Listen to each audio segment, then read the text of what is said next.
first of all, you got to get over your issues with failure and rejection, because failure and rejection are a part of every single day. Either your experiment failed, your marketing test failed, you're getting rejected by your investors. It's rejection and failure over and over and over.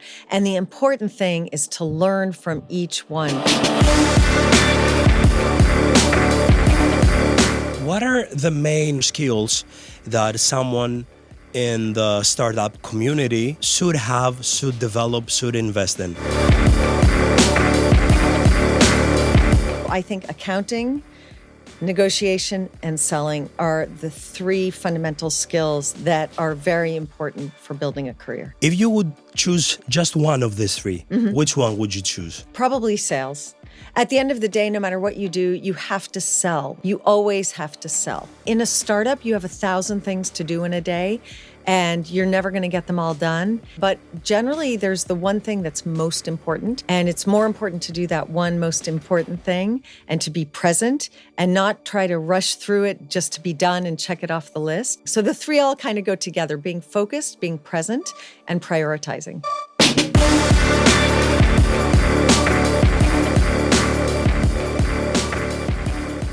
Καλώς ήρθατε. Είμαι ο Αποστόλης Κουμαρίνος και κάθε Τετάρτη και Παρασκευή μπορείτε να μας ακούτε, να ακούτε αυτό εδώ το podcast, το Kings or Pawns, σε όλες τις πλατφόρμες, να τον παρακολουθείτε και στο YouTube πλέον την Τετάρτη την ίδια μέρα, διαθέσιμο στο Spotify και στο Apple Podcast από τις 5 ώρα το πρωί, να ξεκινάτε την ημέρα σας με δύναμη, με αγάπη, με ενέργεια, με νέα πληροφορία, γιατί όχι και με νέα γνώση. Αυτό άλλωστε θέλουμε να κάνουμε εδώ.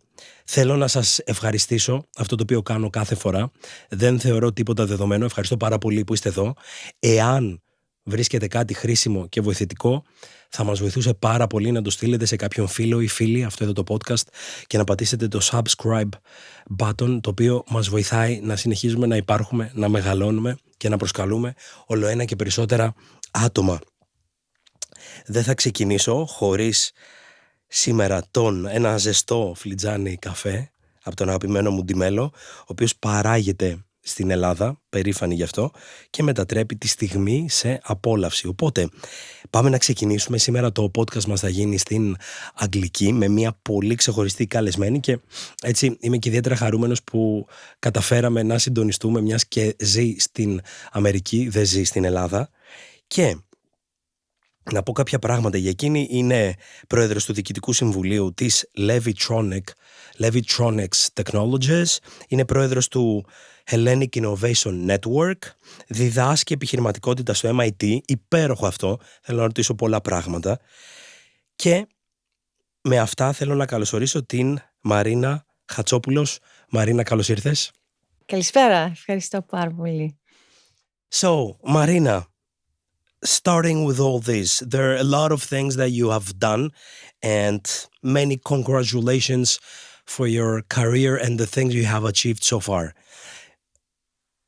How did all this start? Back in 1994, many years ago, you founded a corporation, Z Corporation, one of the first commercial 3D printing companies.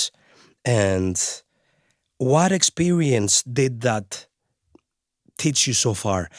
How did you start and where you are right now? Thank you. So it's a great pleasure to be here. Thank you for having me. So my early career actually was in banking right after college. I had studied math and music, and in banking, I wasn't there for a long time, just a few years, but I learned some critical skills that were really useful to me in Z Corporation.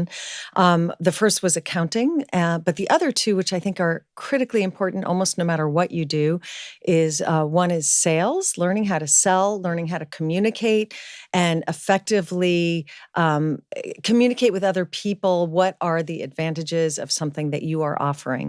And the other is negotiation. So arriving at a conclusion with another party about the sort of the best outcome for both of you. And Z Corporation was co-founded by 4 of us, all with MIT connections, 2 on the technical side and 2 on the business side. And although we were all technical to varying degrees. Okay, and right now if you could describe your current situation. Mm-hmm. Yes. So right now I chair the board of Levitronics Technologies, which is a larger company based in Zurich. And then I am president of Hellenic Innovation Network, which is an organization based in Boston that was an outgrowth of Start Smart SEE, formerly known as MIT Enterprise Forum Greece. And what we do is we try to connect Greek-founded startups to the Boston tech ecosystem. And so it's been an amazing journey where a group of us in tech in Boston, in the startup community, kind of have gotten together. We didn't know each other before. So it's Greeks in Boston in tech. And then we connect founders who are expanding to the US to that network so that they can start to find customers, investors, suppliers, board members, whatever they might need. And so it's been a really nice connection to the homeland and to be able to experience what's happening here in Greece in this whole startup thing that has happened over the last decade. Since you're teaching and you're talking about entrepreneurship in MIT, but also in your life, looking 10 years ahead, okay? What opportunities do you think there are for Greek startuppers in order to take into account, which sectors or technologies? Sure. So when the whole startup thing happened, it was in the middle of the economic crisis. So there wasn't much money available, and the unemployment was over 50% for the youth. And so they were just looking for something to do. And so they did these sort of startups that were generally software-based, did not require a lot of capital. But I think there's a much larger opportunity out there. And particularly today, the venture capital community in Greece is very rich. It's grown tremendously. Now there are people, the taxi driver from the airport knows what a startup is, which things have changed so much since the last decade. So I see a large opportunity in taking core research that has been developed in Greece, either in research centers, which are well-funded by the EU, or in universities, and to take those technologies to market. And it's something I've seen. I've already visited 2 startups in the last 2 days that have done exactly that. They took university research and commercialized it. And the reason I think Greece is so well suited for this is that this taking deep tech and commercializing it is something that nobody has figured out the easy answer to. It's something that takes a long time. We're talking 10, 20 years to really develop a commercial entity with real product differentiation. And nobody has the easy answer to it. So it's not like Greece is way behind the United States. The United States, yes, there's more funding going into this. There's increased awareness of it, but there's no easy answer that somebody has figured out. So, and there's great research happening in Greece. And there's a lot of brain power. So this is something that's very sustainable for Greece over the long term. Where tourism has a certain finite limit, because at a certain point, if you overgrow that, then it's limiting and people aren't going to want to come. Whereas growth in technology can grow forever. What would you say would be your drive in order to build up a startup right now or invest in a startup? What is your drive behind that? Why do I do it? Yeah. What would be your drive? Oh, what would I do? Yeah. So for me right now, having done a startup years back out of MIT in 3D printing, that was a great experience, life-changing experience, and it was incredibly rewarding. But it's something that is all-encompassing, and at this phase of my life, I want to travel, I want to experience more things in the outside world. And so it's something, when you're doing a startup, it's extremely focused. I enjoy the angel investing because it allows me to visit startups, to see what's new, what's on the cutting edge. So for me at this phase, this works better for me to be looking at startups for investment as opposed to sort of living it. Back then, when you founded Z Corporation, what was your drive back then? Was it about money? Was it about dream? Was it about achieving something? That's a great What question. pushed you forward? And I think there are a lot of reasons why people do startups. Yeah. I think you hit the nail on the head. Some of them is to make money. There's other reasons too, like sometimes, and this wasn't my reason, but sometimes it's a passion for a particular technology, or sometimes it's a problem that you want to solve. So one startup that I've invested in helps cancer radiology diagnosis because the founder's mother died of a brain tumor. So a lot of times that can be the drive. In my case, it was a desire to be my own boss. I'm fundamentally unmanageable. And so I just wanted to, I have a lot of drive and I wanted to do my own thing. I think that's because I was raised in an entrepreneurial household. My father founded Thermoelectron way back before startups were a thing in Boston, and he grew it to be a very large business. It's one of the largest employers in Massachusetts today. And so I grew up with that in the household. I actually had a dream, I must confess, which is I wanted to do a startup that would become big enough. I always joked to my father that we would acquire his company. But unfortunately, we didn't even come close. His company was many times larger than ours. Okay, just a short thing about that. I've listened to an interview from your father, and there was a short sentence saying that never take your eyes out of your final goal. Don't take your eyes out of your goal. So what's your stand on that? Yeah, I think that's, I very much agree with that. And that's really what I set out to do. And that's why my career looked kind of strange to outsiders, because I had this goal of doing a startup, and I started in banking, and then I went to a tech business, and then I got my master's in mechanical engineering. People wanted to hire me to be an engineer. I didn't want to be an engineer. I wanted to manage a tech startup. And so I wasn't able to get a management position as a result of that. And that's why I ended up having to do my own startup, because nobody would hire me. But I don't think that's unusual. I think a lot of people do startups because they can't find a job. And I don't think there's any shame in that. Yeah, I agree. If Greece could invest heavily in just two innovation areas, which two would you pick and why? So I think deep tech is, as I say, I think a very big opportunity for Greece. And what I'm seeing a lot of these days is defense spending. Now, this is partly probably because of the U.S. political situation, that the European Union now is investing a lot, but there is clearly a lot of opportunity there. And it's probably not a bad idea for Greece to invest in defense to really retain control over its destiny. Okay, so we keep deep tech and defense. Okay. You've studied maths and music also in Brown University. How this has helped you throughout your career so far, and if you think that there are some other skills that someone in the startup community should have, should develop, should invest in. Okay, so the math has always been helpful in every step of my journey. Number one, dealing with men. So my whole career has been with men. I'm usually the only woman in the room. The second is that quantitative analysis is what got me through MIT. It's what helped in Z Corporation. In everything you're doing, that sort of quantitative analysis comes to bear. The music is less obvious, but it's just a part of my life all the time. Not only am I going to concerts, but I'm listening to music all the time. And it's my way of sort of getting out of the world and into my mind.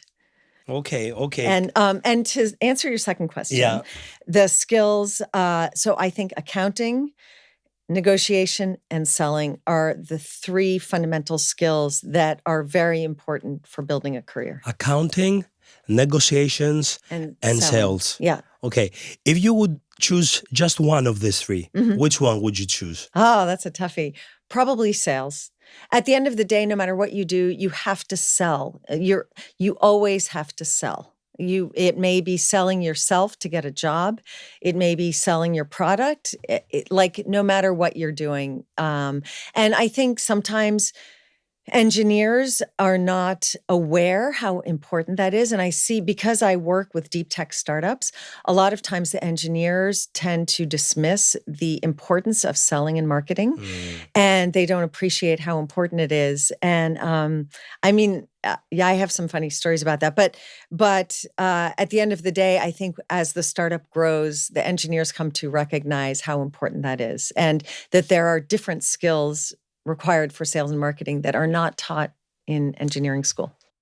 Taking into account our country, Greece, and the fact that, okay, there are a lot of money to be invested right now, but in general, we would say that in the past or even today, compared to some other country, there are limited resources.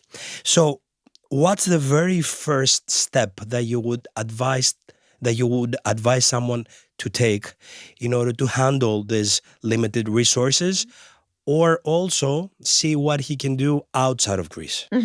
So first of all, I think it's very important, and I see it out of the tech startups that I see in Greece, they're always outward looking. So they start from day one, they're looking to sell into the US and into other parts of Europe, which I think is extremely healthy. The other thing that I see with Greek startups that is extremely healthy is because they have limited resources, they tend to build very strong foundations for the business because they have to find customers very quickly.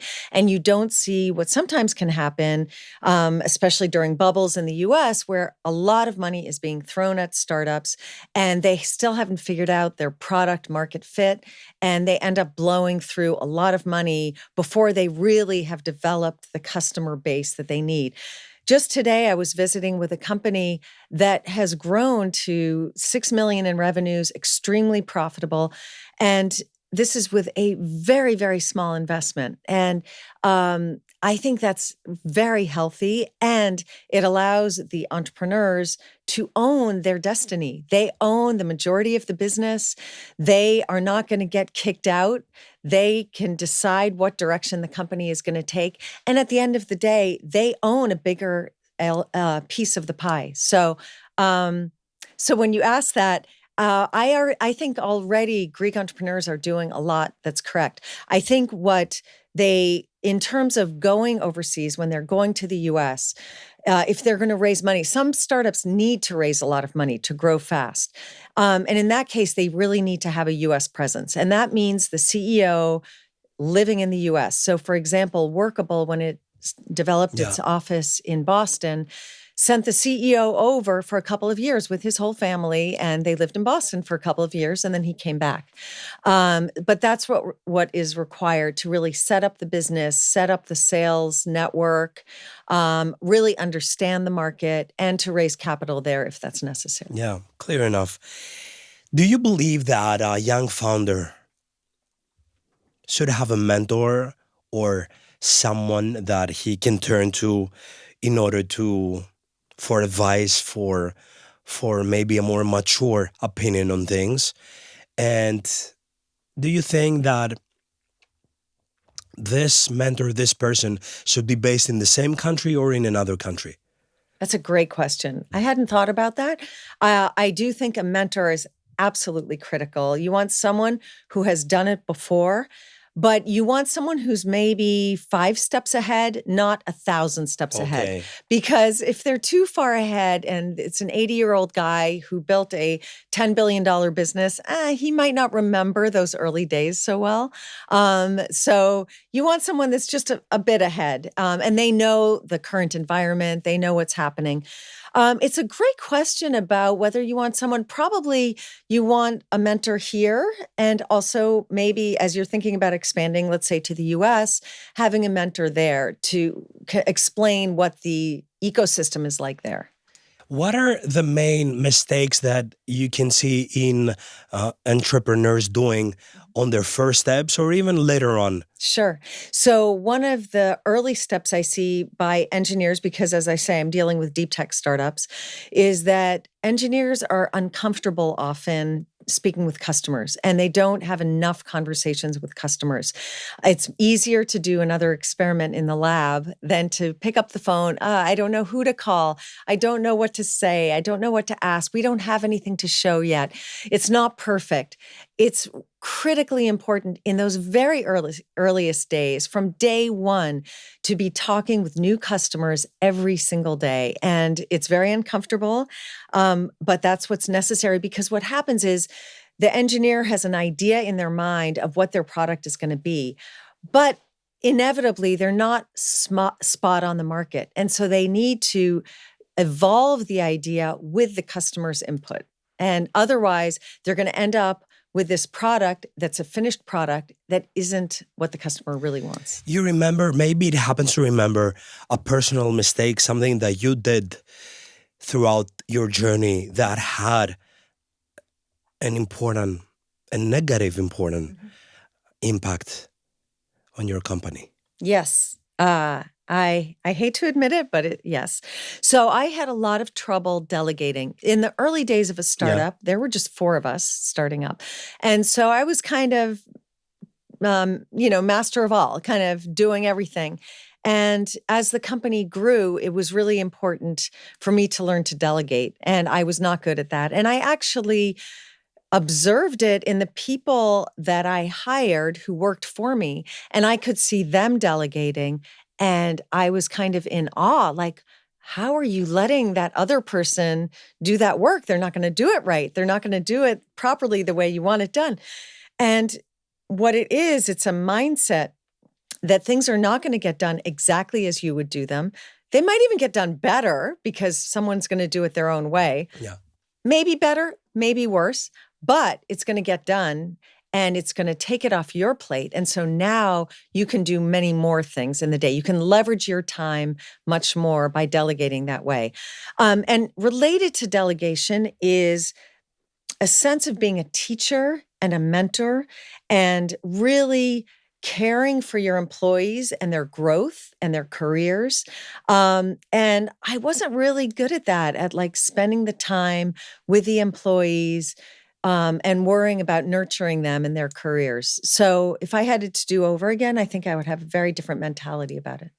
Okay, and since we're talking about that, I always bring into my mind that a lot of people avoid failure. On the other side, only with failure we can learn and take these learnings and see how we can implement them in our everyday life and see how can they add serious value on our journey. So would you think, how should someone, do you think, should reframe failure in his mind, especially in startups where it is something that maybe it's common and it can happen really often? So how would you advise, share with someone your opinion on reframing failure in the startup community? So first of all, you got to get over your issues with failure and rejection, because failure and rejection are a part of every single day, literally every day. Either your experiment failed, your marketing test failed, you're getting rejected by your investors. It's rejection and failure over and over and over. And the important thing is to learn from each one, because there is learning to be had. And what happens in a startup is you have incomplete information. So you're making decisions every day where you're in a fog. You just don't know. It's not like in school where they give you a math problem and you can come up with the answer. And therefore, you have to be pivoting all day long. Yeah, totally agree with that. Speaking of which, all this thing about funding and investing and creating a startup includes this part of public speaking, of storytelling, of pitching. So based on that, how important do you think it is, the storytelling, the pitching, the skill of trying to communicate your words and your idea and your vision in a really, really short time with the best possible words? How important do you think that is? It's absolutely important. I see startups raise hundreds of millions of dollars because the CEO is so effective at communication. And you see other startups that have amazing technology, and you look at their pitch deck, and every slide is like an essay. It's like a PhD thesis. That is not going to get you anywhere. And, you can tell those entrepreneurs, guys, you have to reduce your slide to 10 words. You have to hit the investor on the head with the message, the vision, the big picture. Forget about the detail. And for some people, that's really, really hard. If they've invented it, they want to talk about every little detail. Investors don't care about the detail. So when you're going to raise money, it's really important to be able to tell the big picture.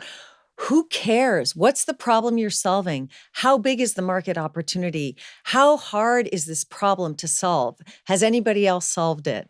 And how painful is the problem to the potential customer? Yeah.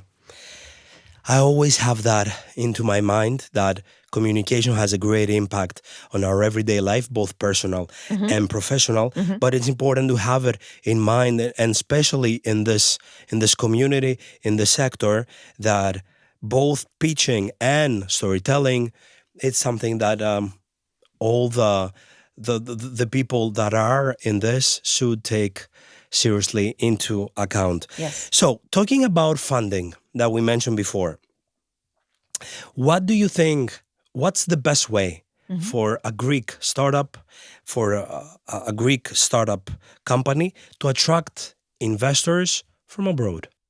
So I can't really speak regarding European investors, but if they're looking for US investors, generally US VCs require a US presence, so that it can be something as simple as the CEO or the sales and marketing person, the business development person, to relocate to the US and to have a presence there and to start to create revenues in the United States. I would say that is the number one thing.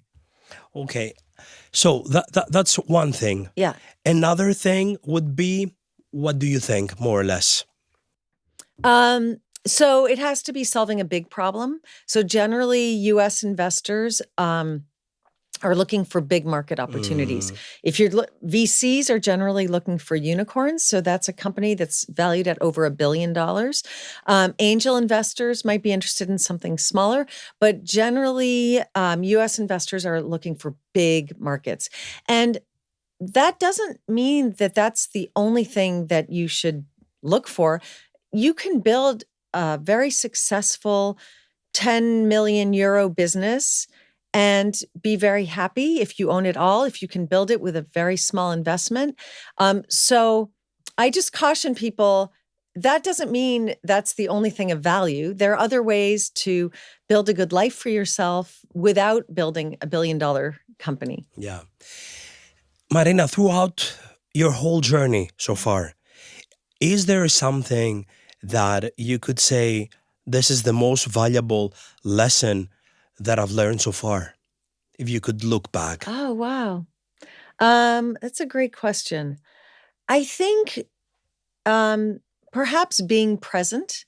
So really being very focused, prioritizing everything. So, in a startup, you have 1,000 things to do in a day, and you're never going to get them all done. And I tend to I like to check things off my list. But generally, there's the one thing that's most important, and maybe you won't even finish that in one day. And it's more important to do that one most important thing and to be present and not try to rush through it just to be done and check it off the list, but to really be there, to be focused, and to get through that most important thing. So the three all kind of go together: being focused, being present, and prioritizing. Do you remember the best advice that someone has ever given to you? In general, it doesn't have to do with the business or the startup. I was given advice, which I didn't necessarily take, at Chase, that I needed to, before I spoke, to stop and think before I actually spoke. I can't say I've always taken that advice, but I should have. Yeah, that's one of the most powerful approaches that we can have, yes, in every discussion. And maybe the worst advice that someone has ever given to you? Well, in the early days of my startup, Yeah. I showed our prototypes to potential customers, and they said that the parts were crappy and it was a stupid idea. And basically, I should forget it and not pursue it. Okay. Now we can understand that you took the correct decision.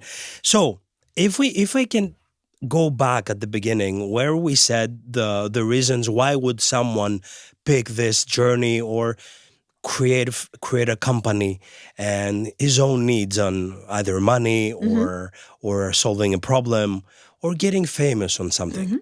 Right now, for you, what are one or two main values that you have in order to help you go on and also enjoy your life, but also be in this startup community as an investor, as a visiting professor in MIT, as a president in these companies, as a board chair? So what are some values that you have right now in order to do these next steps and be able to focus and be present in your life? Yeah. So, I mean, I think there are two values that I hold dear to my heart. One is I really love learning. And that's what I love about these startups is that I can be learning new things, seeing what's new, what's cutting edge. And I also like feeling productive, that I'm having some small impact in my own way on the world. So that really drives me forward. And that's why I really enjoy what I do. As an angel investor. Sorry, there's one last thing. Yes. Which is I love entrepreneurs. Like I love the mindset of entrepreneurs. This is exactly what I would like to ask, that how do you recognize or what is attractive to you when you see an entrepreneur in terms of investing in the company? How, under which values would you be attracted? Yeah. So, I mean, entrepreneurs just have a certain personality and you see it. They're very resilient. Failure's okay. They are really driving hard with a lot of urgency. They're very comfortable taking risk. And so just as people, I really enjoy being with them. Like generally, being an entrepreneur requires a lot of time and focus. And yet these entrepreneurs, a lot of them, like you'll see they're snowboarders, they do fun stuff in their free time. Like they've got a certain mindset, of like having fun and going out there, taking risks. Okay, clear enough. Yeah. Okay, that's nice. And being very positive, generally very positive. The glass is that half full. They can take out the obstacles of the way, right? They can overpass. Yeah. You don't hear entrepreneurs like moaning about how bad the world is and blah, blah, blah, blah, blah. They're talking about how exciting their work is. How they can get things done at the end of the day. Exactly. Okay. Exactly. So one of the questions that I do every time throughout this 170 more or less podcasts so far is my favorite quote, which is, in life we are either kings or pawns. What's your stand on that? What do you believe about that? Do you agree? Do you disagree? That's interesting. It's probably true for those who believe it and not true for those who don't believe it. I mean, if you view yourself as a pawn, then you will be a pawn. If you view yourself as a king, you will probably develop into a king. If you don't view the world that way, then I don't know. Like, that's an interesting question. I definitely don't view the world that way. But it's an intriguing concept. Okay, maybe you can answer that question on our next time that we will meet, okay? So thank you so much for your time. One last thing. How would you like to be remembered? Based on what? I guess just based on well, it's more about my family, that I would want my family to remember me and to be proud of me. But also just for my creativity, that kind of thinking out of the box and hopefully can inspire other people to not follow a path that is well-trodden and to be true to themselves and follow their passions and what drives them in any particular moment in time, because that changes over time, and try to think creatively about how they construct their life. So basically, to view their life as a blank canvas and something that they can paint on with lots of color. Thank you so much for today's discussion, and looking forward to meeting again. Thank you so much. Ευχαριστούμε πάρα πολύ και όλες και όλους εσάς. Σήμερα μιλήσαμε για το κομμάτι της επιχειρηματικότητας, για το κομμάτι της κοινότητας των startups, πώς μια ιδέα όταν κάποιος σου πει ότι δεν αξίζει μπορείς να επιμείνεις πάνω σε αυτή, τι να κάνεις για τα επόμενά σου βήματα, αλλά νομίζω το πιο σημαντικό από όλα που αξίζει να κρατήσουμε εδώ είναι αυτό το οποίο ανέφερε προηγουμένως η Μαρίνα, είναι το να σκεφτόμαστε out the box και να κάνουμε τα πράγματα με το δικό μας τρόπο, ακόμα και αν όλοι διαφωνούν, εφόσον εμείς το πιστεύουμε. Οπότε ένα πολύ μεγάλο ευχαριστώ που ήσασταν εδώ. Κάθε Τετάρτη και Παρασκευή ένα νέο podcast από τις 5 η ώρα το πρωί. Στείλτε μου τις ερωτήσεις σας στο askapostolos@theSPEAKERS.gr. Θα σας τις απαντώ κάθε Παρασκευή. Και Marina, let's close it together. Can we say together, till next time, keep speaking? Okay. Okay, with the 3? Okay. Okay, since we are in the speakers, this is our closing quote. Till next time. Keep speaking. Keep speaking. Okay. 1, 2, 3. Till next time, keep speaking.